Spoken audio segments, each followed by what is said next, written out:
Assalamualaikum warahmatullahi wabarakatuh. Para santri di berbagai penjuru negeri, khususnya santri pesantren modern Al-Amanah Junwangi Sidoarjo. Tidak setiap santri beruntung memiliki orang tua yang memiliki kemampuan untuk mengantarkan kalian menjadi anak terbaik, menjadi putra-putri yang soleh dan solihah.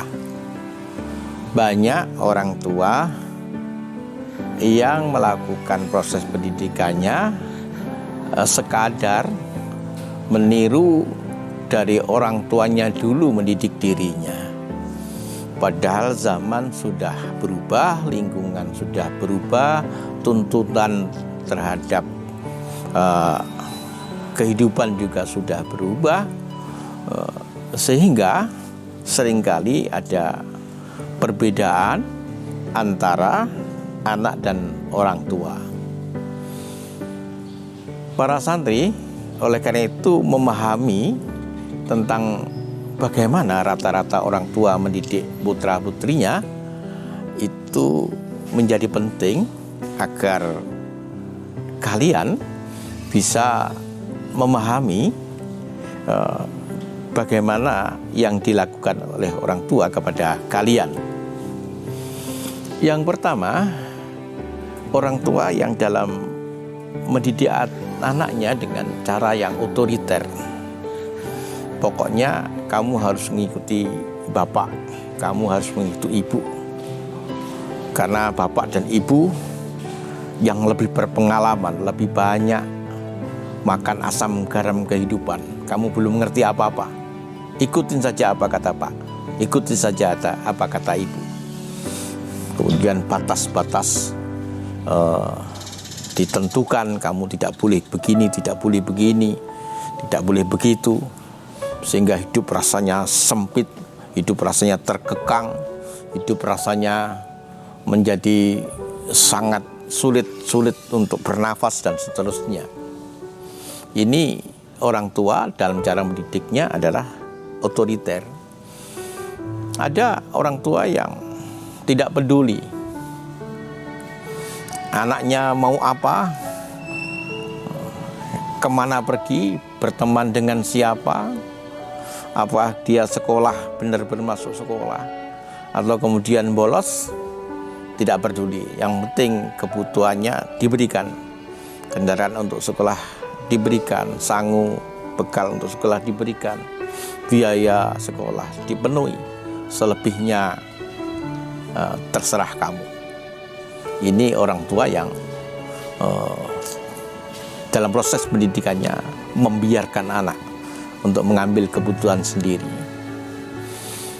Yang ketiga, ada orang tua yang dalam mengantar anaknya menjadi anak yang baik itu dengan cara memanjakannya. Kebutuhan anak dicukupi, bahkan berlebihan, uang sakunya lebih, bajunya lebih dari yang lain, sepeda motornya lebih dari yang lain, aksesoris dirinya lebih dari yang lain. Sekali minta langsung diberikan. Dengan itu orang tua beranggapan anaknya berbahagia dan bisa menuruti apa kehendak orang tua. Ada juga orang tua yang dalam melakukan proses pendidikan itu demokratis. Artinya orang tua memberikan kebebasan, tapi juga memberikan batas-batas. Inilah pola-pola orang tua memberikan pendidikan, menuntun anak-anaknya agar para santri paham bagaimana orang tua melakukan proses pendidikan agar anak-anaknya berkembang ke arah yang baik. Tapi yang lebih penting para santri adalah bagaimana kalian mengambil keputusan, karena masa depan kalian tergantung di tangan kalian, dan kalian tidak bisa untuk senantiasa jaga nih bantuan dan perlindungan orang tua. Suatu ketika kalian harus sendiri, hidup dengan kecerdasan dan kerja keras kalian sendiri. Kalian harus mengukir prestasi sendiri, menjalani kehidupan sendiri.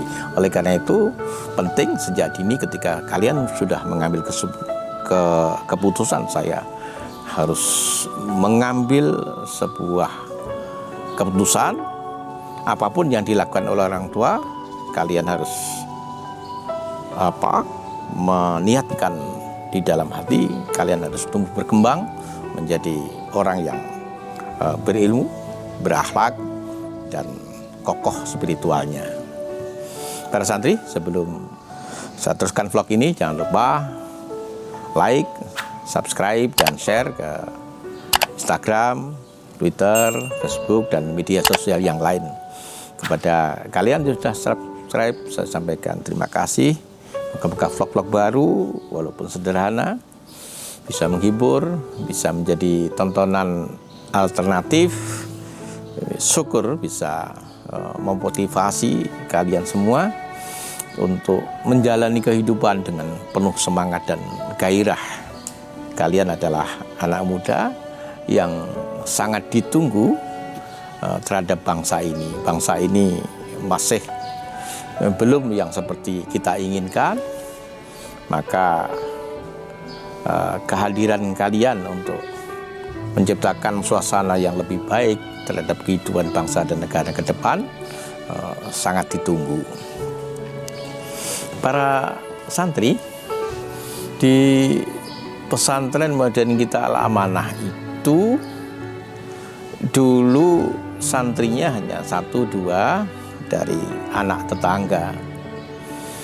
Kemudian mulai banyak, kemudian mulai muncul santri-santri yang datang dari tempat yang agak jauh kemudian bermukim.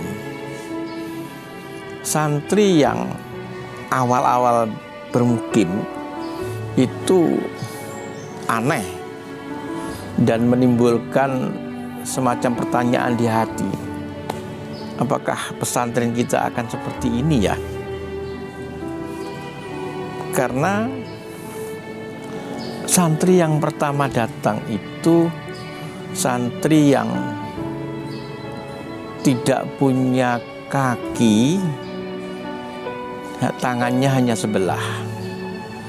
Kalau dia berjalan dengan tangan kanannya kemudian melempar tubuhnya. Mereka tidak bisa mencuci tentu saja. Ya, karena belum ada orang lain, ya saya yang mencucikannya. Yang kedua, ada santri yang punya penyakit ayan. Dari mana saya lupa, sehingga sewaktu-waktu langsung kambuh ayannya dan berguling-guling di tanah. Dan cara untuk menyadarkannya adalah dengan memegangi ujung telinga bagian bawahnya, baru kemudian bisa sadar. Yang ketiga adalah seorang santri pindahan dari pesantren yang lain, tapi santri ini kumuhnya, kotornya bukan main. Disuruh mandi itu jarang mau. Sehingga seringkali santri ini berhari-hari tidak mandi. Kalian bisa bayangkan kalau santri tidak mandi 1 hari saja, kita harus menutup hidung. Kalau dia sudah tidak mandi 3 hari atau 4 hari, satu ruangan bisa berbau busuk semua. Yang keempat adalah santri putri sudah agak dewasa, tapi kelihatannya stres, sehingga dia seringkali buang air kecil di kamar. Bahkan kalau mandi itu dia tidak pakai gayung, tapi langsung masuk di dalam bak kamar mandi. Saya mikir pada saat itu, apakah pesantren ini akan berkembang menjadi pesantrennya orang-orang yang tidak waras? Itu pertanyaan di hati. Tapi dalam kehidupan sehari-hari, karena itu yang diamanatkan oleh Allah, saya mencoba memberikan pelayanan, memberikan pengajaran, memberikan pendidikan sesuai yang saya mampu. Kalau ada pameran di Surabaya misalnya, kita datang ke Surabaya bersama dengan anak-anak yang tadi saya ceritakan, bersama dengan santri yang datang dari kampung untuk membuka wawasan mereka, melihat pameran buku, melihat pameran lukisan, atau pergi ke kebun binatang. Nah, santri yang tidak punya tangan tadi memiliki kelebihan, karena dengan penampilan yang seperti itu mengundang rasa iba banyak orang, sehingga ketika di Surabaya misalnya, orang itu berebut untuk mendatanginya dan memberikan uang, sehingga santri yang lain uangnya habis untuk ongkos, untuk jajan, justru dia kalau ke Surabaya pulang membawa banyak uang. Para santri, di antara 4 santri tadi ada yang pintar memanfaatkan keadaan. Yang santri yang tidak pernah mandi tadi, kalau misalnya dia kehabisan uang, maka dia tinggal gendong santri yang tidak punya kaki dan tangan saja untuk pergi ke kota, misalnya ke Krian, hanya 1-2 jam, maka sudah akan banyak mendapatkan uang yang diberikan oleh orang-orang di pasar, orang-orang di jalanan. Karena orang untuk memberikan uang kepada dia itu berebut, bahkan mengejar-ngejar untuk bisa memberikan uang kepada. Memang pada waktu itu dia masih sekolah dasar, wajahnya bersih dan anaknya sopan, sehingga kenyataan dirinya itu mengundang rasa iba banyak orang. Para santri, itulah cerita santri-santri awal di pesantren kita. Tidak seperti sekarang, kita menerima santri dengan seleksi anak-anak yang dengan nilai terbaik, dengan bacaan Quran terbaik yang kita terima, karena bukan masalah masalah prestasi saja, karena keterbatasan sarana saja yang membuat kita membatasi. Tapi santri yang masuk berbeda dengan dulu, hanya beberapa anak yang dalam tanda petik tidak normal. Sekarang santri yang masuk adalah anak-anak terbaik. Ya, doakan para santri, moga-moga anak terbaik yang masuk di pesantren kita bisa kita layani, kita berikan pengajaran dan pendidikan, sehingga kelak tumbuh menjadi generasi terbaik yang bisa hadir di berbagai medan perjuangan dengan membawa perubahan yang lebih baik. Terima kasih atas perhatiannya. Akhiran, Assalamualaikum warahmatullahi wabarakatuh.